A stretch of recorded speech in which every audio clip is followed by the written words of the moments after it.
My name's Carlos. I'm 38 and I'm from Puerto Rico. It was pretty hectic, man. My mom had the three of us, and she was by herself, working sometimes two jobs at a time. So it was kind of just us alone. Baby daddies and boyfriends that she had were, from what I saw, were like abusive and alcoholics or drug addicts or whatever.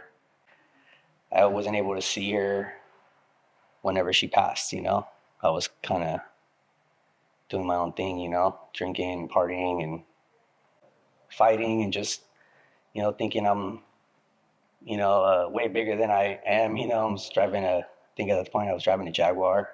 Had money, wasn't working, slanging, and got into a fight with some dude and his wife.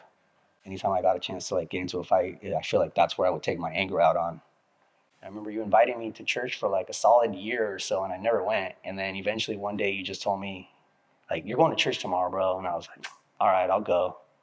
And I felt so welcome. It was way different than the churches I grew up with, where since I was the bad kid, I was treated way differently. It might seem like it's taking a long time, but things do get better if you just stick to your plan.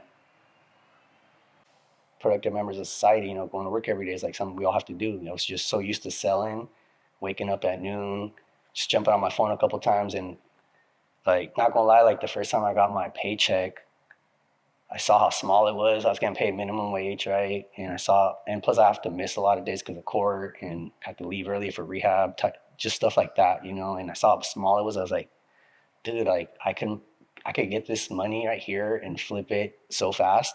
Like my cousin's selling right now. He'll literally just front me actually, but if I come with money, he'll give me even more.